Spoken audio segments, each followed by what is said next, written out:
Hi, everyone, and welcome to another episode of Teeth Matter. I'm your host, Ellie Halabian, DDS, and this is the first solo video recorded episode that I'm doing. So don't mind me if I get caught up in looking at myself. I am just very excited because I want to share with you some emotions and realizations that I've had in the last few weeks.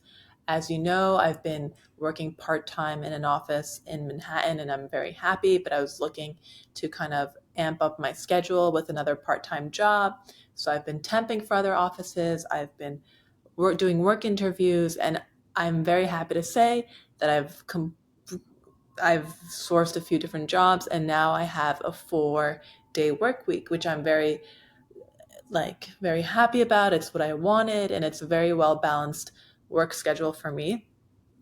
Now, my experience, or what I'm going to talk about, has to do with this particular incident that happened a couple weeks ago, which I actually got a job out of, but the owner might be listening. I don't know. It is what it is. It's something that I want to share with you, and I don't think this will harm anyone. In fact, I think it will benefit a lot of you women out there, because the topic of conversation is women and their fear of negotiation and the fear of conversation about money. So let me explain that I was going for this working interview, and prior to going for this working interview, I had already discussed it being a paid interview. Like I've mentioned in my podcast episodes before, I confirmed a daily rate, and based on my experience in the city, there have been daily rates of 500, 600, 700, 750. And so as I've done more, I've seen larger and larger rates, or better and better rates. And so I asked, very candidly, I'll tell you, I asked for $700 that day, and I was very happy with that number.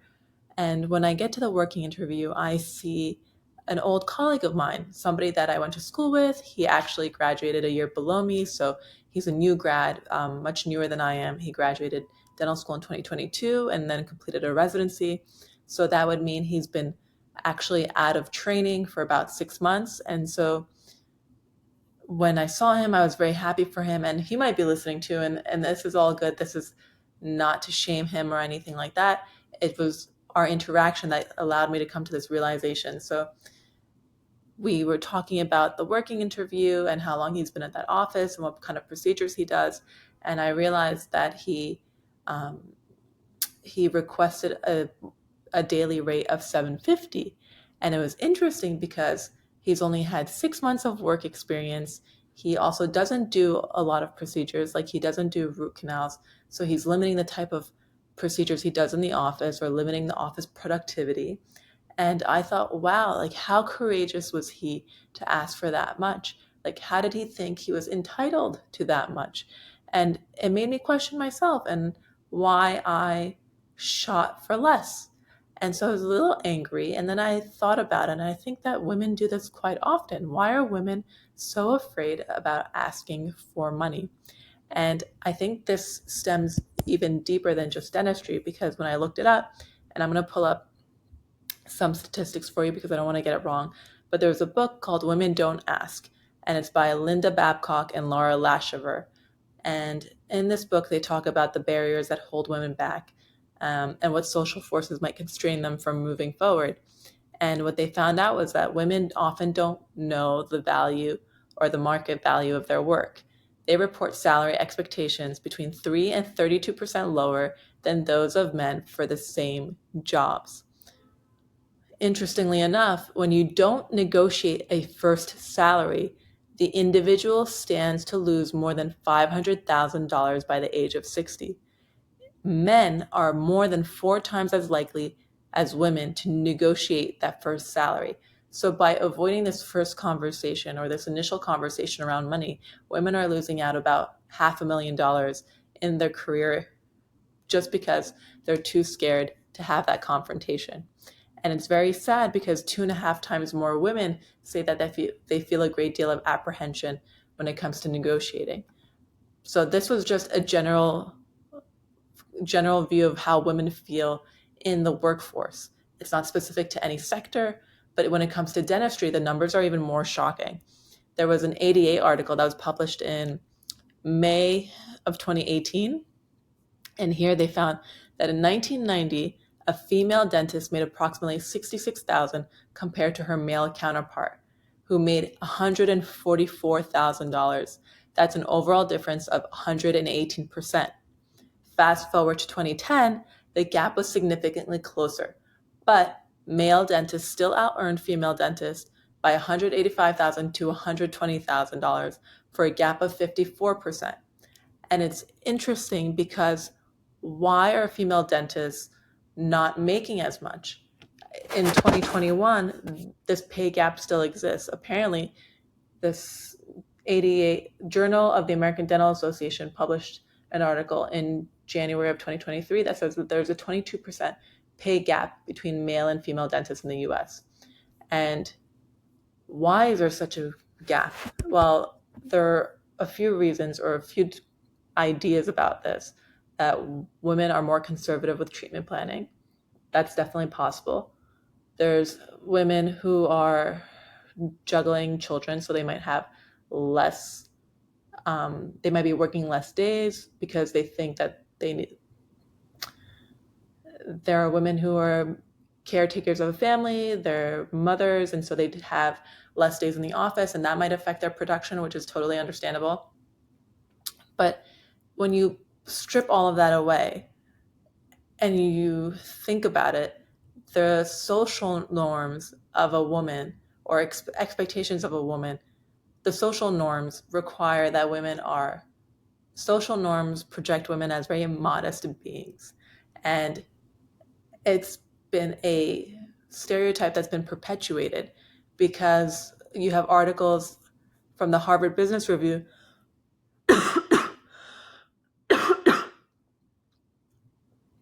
you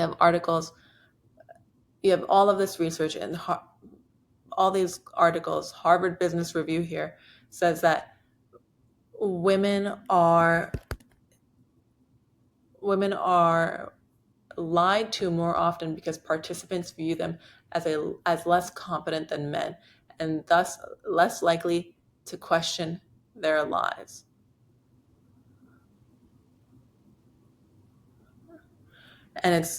But for the most part, regardless of the fact that women have conservative treatment plans, regardless of the fact that they have a life with children and a family, we all have those most people have those responsibilities. Most people have a responsibility to their patients, and most dentists have a responsibility to their families, whether they're a man or a woman.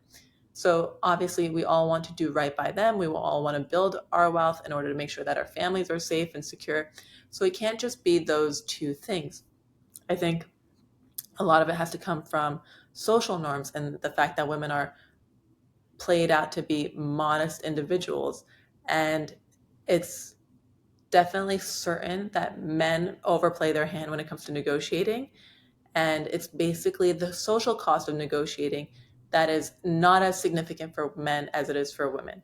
So as a woman personally, I get really nervous when I talk about money. I get uncomfortable because I know that self-advocating for a higher pay would put me in a very difficult situation. And I don't think men think that way or men feel that way. But funny enough, there's been articles that I've looked at that said, we as women love to be assertive for other women. So we have the confidence to stand up for other women, which is beautiful, especially around pay. But we have a hard time standing up for ourselves because we find backlash and we don't want to experience the backlash on ourselves or on us. And two things basically that you can do to help you negotiate your pay is, first, you want to explain to your counterpart why you're negotiating. So you have to justify the circumstance. Like, why are you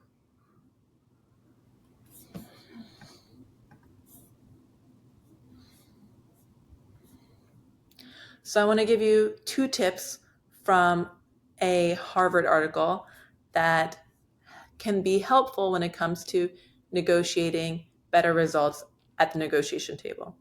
The first thing is, be non-threatening.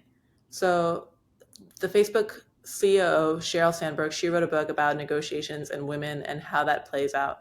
And she encourages women to combine an assertive message with a smile, with friendly gestures, and very non-traditional, non-threatening and traditional feminine behavior to soften the conversation, the tension, and this way there's no animosity between you and your negotiation and the person you're negotiating with.